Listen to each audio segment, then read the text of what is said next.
Hi friends, Sandhya ராகம் சீரியலை பற்றி தான் நம்ம இந்த வீடியோக்குள்ளே பார்க்க போகிறோம். வாங்க நம்ம வீடியோக்குள்ளே போகலாம். பத்மா ரொம்பவே கோவத்தோடு இருந்துட்டு இருக்கிறாங்க. மாயா என்ன தான் இருந்தாலும் தனக்கிட்ட மன்னிப்பு கேட்கல அப்படின்னு சொல்லிட்டு கோவத்தோடு இருக்கிறாங்க. அப்போ மணி அங்கே வராங்க. பத்மா எனக்கு சாப்பாடு எடுத்து வை, கடையில் நிறைய வேலை இருக்குது அப்படிங்கும்போது, ஆமாம் இப்போ அது ஒன்று தான் குறைச்சலாக இருந்துட்டு இருக்குது, என்னால் ஒன்றும் இந்த வீட்டில் ஒன்றும் வேலை செய்து கொடுக்க முடியாது அப்படிங்கிறாங்க. என்ன பத்மா, நீ காலையில் நடந்து நினச்சி இன்னும் அதை பற்றியே நினச்சிக்கிட்டு இருக்கிறியா?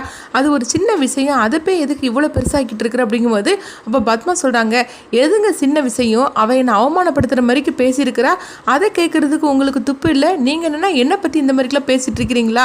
நான் சொல்லிட்டேன், உங்களுக்கு ஒன்றும் சாப்பாடு இல்லை, இந்த வீட்டில் நான் எந்த வேலையும் நான் செய்து கொடுக்க முடியாது, நான் இப்படி தான் இருப்பேன். அவள் என்கிட்ட மன்னிப்பு கேட்டால் தான் நான் அடுத்தது எல்லா வேலையும் செய்து கொடுப்பேனே தவிர, இல்லைன்னா உங்களுக்கு ஒன்றும் சாப்பாடு வச்சு தரமாட்டேன் அப்படிங்கிறாங்க. அப்போ மணி சொல்கிறாங்க, இதுதான் உன்னுடைய முடிவு அப்படிங்கும்போது, அப்போ இதெல்லாம் பார்த்துட்டு ஜானகி பயப்பட ஆரம்பிச்சிருந்தாங்க. அப்போ ஜானகி சொல்கிறாங்க, அண்ணா நீங்கள் வாங்க, நான் உங்களுக்கு சாப்பாடு வச்சு தரேன் அப்படிங்கும்போது, இல்லை நீ அதெல்லாம் ஒன்றும் வேண்டாம் பத்மா, நீ சாப்பாடு வச்சு தருவியா தரமாட்டே அப்படிங்கும்போது, என்னால் உங்களுக்கு சாப்பாடு வச்சு கொடுக்க முடியாது அப்படிங்கிறாங்க. ஆமாம், மாயா மன்னிப்பு கேட்கணும்னு சொல்லிட்டு இருக்கியே, மாயா என்ன தப்பு பண்ணுனா?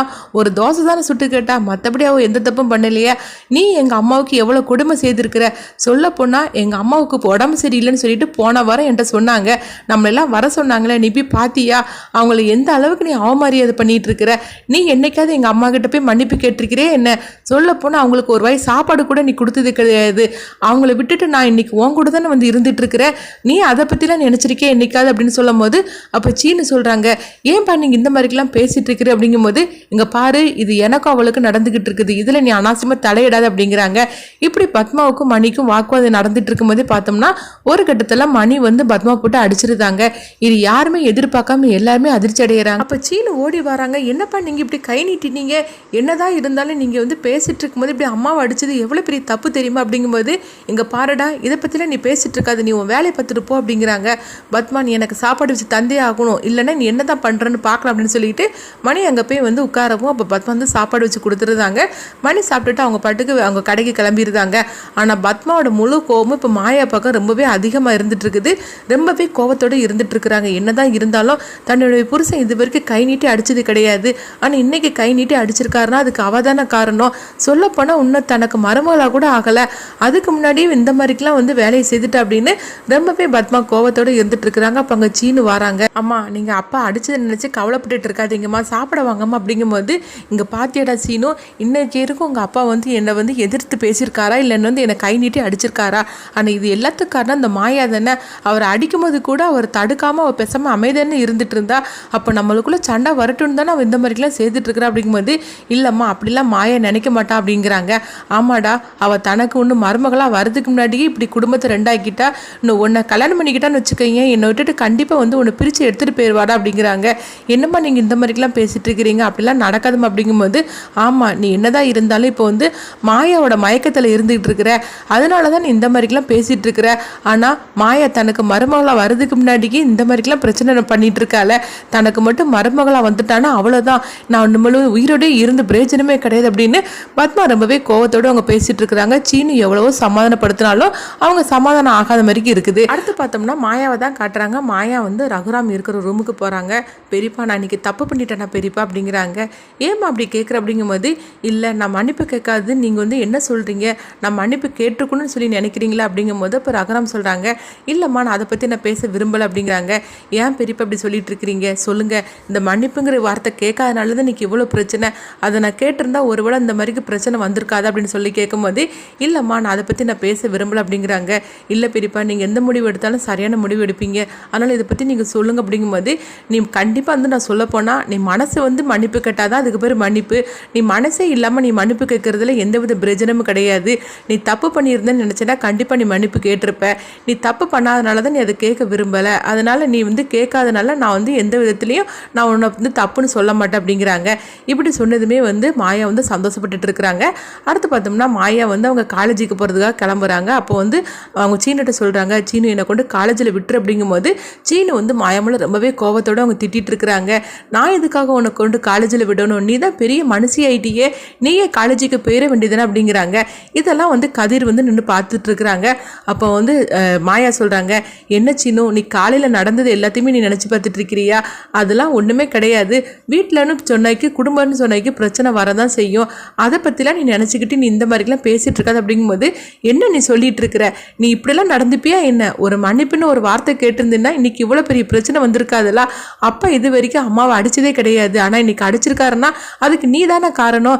இப்படி நீ மருமகளாக வரதுக்கு முன்னாடியே குடும்பத்தில் இவ்வளோ பிரச்சனையை நீ ஏற்படுத்திட்டியே அப்படின்னு சொல்லும் போது இப்போ மாயா சொல்கிறாங்க, என்ன சின்னம் ஒரு மன்னிப்பு கேட்காதனால நீ எதையோ நீ முடிச்சு போட்டு பேசிகிட்டு இருக்கிற, நீ இப்படிலாம் பேசணும்னு சொல்லி நான் கொஞ்சம் கூட எதிர்பார்க்கல. அப்படிங்கும்போது ஆமாம், நீ என்ன உனக்கு கல்யாணம் பண்ணுறதுக்கு முன்னாடியே இவ்வளோ பிரச்சனையை நீ ஏற்படுத்திட்ட, அதுக்கு கல்யாணம் பண்ணியிருந்தேன்னா நீ அடுத்து எவ்வளோ பிரச்சனை நீ ஏற்படுத்தும். அப்படிங்கும்போது என்ன சீனும் இந்த மாதிரிலாம் பேசணும்னு சொல்லி நான் கொஞ்சம் கூட எதிர்பார்க்கவே இல்லை. அப்படிங்கும்போது ஆமாம், காலேஜுக்குலாம் உன்னை நான் கூட்டுற போகக்கூடிய ஐடியாவே கிடையாது, வேணும்னா போ இல்லைன்னா இருன்னு சொல்லிக்கிட்டு சீனு பாட்டுக்கு போயிருந்தாங்க.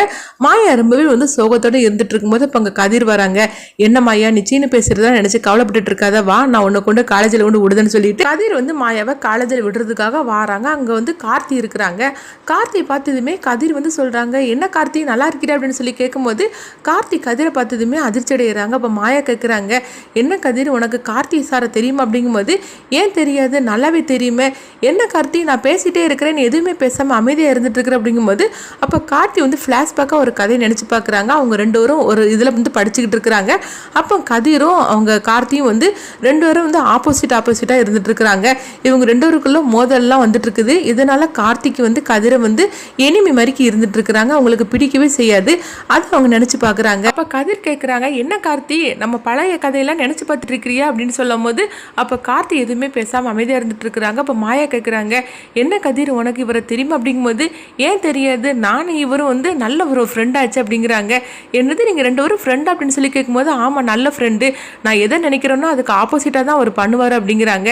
இது கேட்டதுமே மாயா ஒன்றும் புரியாமல் முழிச்சிட்டு இருக்கிறாங்க. அப்போ கதிர்கிட்ட கேட்குறாங்க, கதிர் நீ சொல்கிறது எனக்கு ஒன்றுமே புரியல. அப்படிங்கும்போது நாங்கள் ரெண்டு பேரும் ஒரே காலேஜில் தான் படித்தோம் அப்படிங்கிறாங்க.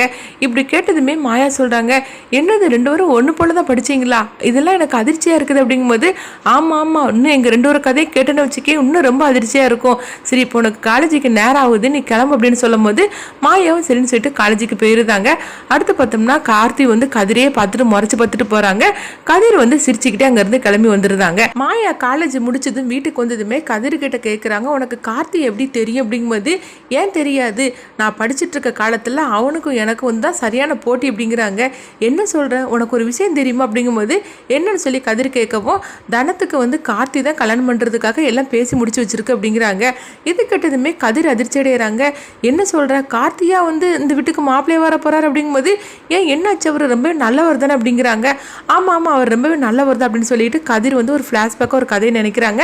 அதில் கார்த்தி ரொம்பவே மோசமானவ மாதிரிக்கு கதிர் நினைஞ்சு பார்க்குறாங்க. என்ன தனத்துக்கு போய் இந்த மாதிரிக்கு ஒரு மாப்பிள்ளையை ரெடி பண்ணியிருக்கிறாங்க, இவனை பற்றி நான் உண்மையை தெரிஞ்சுட்டா அவ்வளோதான், அந்த கல்யாணத்தை நிறுத்திடுவார். ஆனால் நம்ம இப்போ உண்மையை சொல்ல வேண்டாம், ஏன்னா இப்போ நம்ம சொல்ல போய் தேவையில்லாத ஒரு விஷயத்தை வம்பிழுத்தரக்கூடாது அப்படின்னு சொல்லிட்டு கதிர் எதுவுமே சொல்லாமல் அமைதியாக இருக்கிறாங்க. அடுத்து மாயாவை தான் காட்டுறாங்க. மாயா சீனுவை பார்க்கறதுக்காக போகிறாங்க. அப்போ சீனு ரொம்பவே கோவத்தோட மாயாமல் இருந்துட்டு இருக்கிறாங்க. அப்போ சீனுகிட்ட போய் வழியை போய் பேசுகிறாங்க, என்ன சீனு என்கிட்ட இன்னும் கோவத்தோட தான் இருந்துட்டு இருக்கிறியா, அத்தைக்கு எனக்குள்ள பிரச்சனை நான் பேசினோம்னா கண்டிப்பாக தீர்ந்து போயிடும், நீ எதுக்காக தேவையில்லாமல் இந்த மாதிரிலாம் நினச்சிட்டு இருக்கிற, நீ என்கிட்ட பேச மாட்டே. அப்படிங்கும்போது இப்போ சீனு சொல்கிறாங்க, மாயா நீ என்னதான் இருந்தாலும் பெரியவங்களுக்கு நீ மரியாதை கொடுக்கவே இல்லை அப்படிங்கிறாங்க. என்ன சீனு இந்த மாதிரிலாம் பேசிட்டு இருக்கிற? அப்படிங்கும்போது ஆமாம் என்னதான் இருந்தாலும் அம்மா உனக்கு மாமியாராக போகிறவங்க, அவங்ககிட்ட ஒரு மன்னிப்பு கேட்டிருந்தேன்னா நீ இந்த அளவுக்கு அந்த பிரச்சனையை பெருசாக்கிருக்க வேண்டாம்ல அப்படிங்கவோ. அப்போ மாயா சொல்கிறாங்க, ஏன் சின்ன இந்த சின்ன விஷயத்தை போய் நீயும் சரி உங்கள் அம்மாவும் சரி இவ்வளோ பெரிய விஷயமா நீங்கள் ஆக்கிட்டு இருக்கிறீங்க? அப்படிங்கும்போது என்னது நாங்கள் சின்ன விஷயத்த பெருசாக்கிட்டு இருக்கிறோமா, நீ தான் தேவையில்லாமல் இந்த விஷயத்தை பெருசாக்கிட்டு இருக்கிற. அப்படிங்கும்போது இவங்க ரெண்டு பேரும் சண்டை போட்டுட்டு இருக்கிறாங்க. அப்போ அங்கே ஜானகி வராங்க. ஜானகி பார்க்குறாங்க, என்ன ரெண்டு பேரும் சண்டை போட்டுட்டு இருக்கிறீங்க? அப்படிங்கும்போது பாருங்க பெரியம்மா, நானும் பார்த்துக்கிட்டு இருக்கிறேன், இவனும் சரி உங்கள் அம்மாவும் சரி இவங்க ரெண்டு பேரும் புரிஞ்சிக்கிட்டவே மறுத்துக்காங்க, என்னையே புரிஞ்சுக்காமல் அவங்க ரெண்டு பேரும் பேசிகிட்டு இருக்கிறாங்க. நான் என்ன சொன்னாலும் சரி அவங்க அம்மா தான் புரிஞ்சுக்க மாட்டேங்காங்கன்னு பார்த்தோம்னா இவனு இந்த மாதிரி தான் பேசிகிட்டு இருக்கிறான் அப்படிங்கிறாங்க. என்ன இந்த ரெண்டு பேரும் கல்யாணம் ஆகிறதுக்கு முன்னாடி இப்படிலாம் சண்டை போட்டுட்டு இருக்கிறீங்க, இதெல்லாம் சின்ன சின்ன விஷயம், குடும்பம்னா அந்த மாதிரி தான் வரும், அதெல்லாம் கண்டு காணாமல் போயிருன்னு சீனு, நீ உங்கள் அம்மா சொன்னதை கேட்டுட்டு நீ இந்த மாதிரிலாம் பேசாத சீனு அப்படின்னு ஜானகி சீனுகிட்ட சொல்லும் போது இப்போ சீனு சொல்கிறாங்க, ஆமாம் என்னதான் இருந்தாலும் நீங்கள் மாயாவுக்கு தானே சப்போர்ட் பண்ணி பேசுவீங்க, எப்படி இருந்தாலும் சரி தான், அவள் உங்கள் தங்கச்சி பொண்ணாச்சுல்ல, அதனால் நீங்கள் உங்கள் மாயாவுக்கு தான் சப்போர்ட் பண்ணி பேசுவீங்க, ஆனால் என்னால் எங்கள் அம்மா விட்டு கொடுத்துலாம் பேச முடியாது, எனக்கு எங்கள் அம்மா பெரிய விஷயம்தான், என்னதான் இருந்தாலும் சரி அவங்க வயசில் பெரியவங்க, அவங்களுக்கு ஒரு மரியாதை கொடுத்து ஒரு மன்னிப்பு கேட்டிருந்தாலும் அந்த விஷயம் முடிஞ்சிருக்கும்ல, ஆனால் எங்கள் அப்பா இன்னைக்கு அடிக்கிற அளவுக்கு கொண்டுட்டு போயிருக்கானா அதுக்கு இவ தானே காரணம் அப்படிங்கிறாங்க. கல்யாணத்துக்கு முன்னுக்கிட்டேயும் இந்த மாதிரிக்கெல்லாம் பிரச்சனை பண்ணிட்டு இருக்கிறாள், கல்யாணம் முடிஞ்சதுக்கு அப்புறமா இவன் வந்து என்ன பிரச்சனைலாம் பண்ணுவாளோ தெரியல, எனக்கு இப்போ இவளை கல்யாணம் பண்ணுறதுக்கு இப்போ பார்த்தா நினச்சா பயமாக இருக்குது அப்படிங்கிறாங்க. இப்படி சொன்னதுமே ஜானகி கேட்குறாங்க, என்ன சின்ன இந்த மாதிரிலாம் கூட நீ பேசுவி அப்படிங்கும்போது, ஆமாம் கண்டிப்பாக எங்கள் அம்மாவுக்கு ஒன்றுனா நான் பேச தான் செய்வேன் அப்படிங்கிறாங்க. இப்படி சொன்னதுமே ஜானகியும் மாயாவும் அதிர்ச்சடைகிறாங்க. இதெல்லாம் ஒளிஞ்சு நின்று சாரு பார்த்துட்டு ரொம்பவே சந்தோஷப்பட்டுட்டு இருக்கிறாங்க. அத்தையால் கண்டிப்பாக இவங்களுக்குள்ள இடைவெளி வந்துருச்சுது அப்படின்னு சொல்லிட்டு ரொம்பவே சந்தோஷப்பட்டுட்டு இருக்கிறாங்க. அடுத்து பார்த்தோம்னா கார்த்திக்கும் கதிர்க்கும் ஒரு ஃப்ளாஷ்பேக்காக ஒரு கதையை காட்டுறாங்க. அதில் வந்து கார்த்தி ரொம்பவே மோசமானவர் அப்படிங்கிற மாதிரிக்கு தான் கதிர் வந்து நினச்சி பார்க்குறாங்க. கார்த்திக் தனத்தை கல்யாணம் பண்ணிக்கிட்டாருன்னா கண்டிப்பாக வந்து உங்கள் வாழ்க்கை நல்லா இருக்காது அப்படின்னு சொல்லிட்டு கார்த்தியோட சுயரூபத்தை வந்து கதிர் வந்து மாயா கிட்ட சொல்லுவாங்களா? அடுத்து அந்த கதை என்ன மாதிரி கொண்டுட்டு போவாங்கன்னு சொல்லி நம்மளும் வெயிட் பண்ணி பார்க்கலாம்.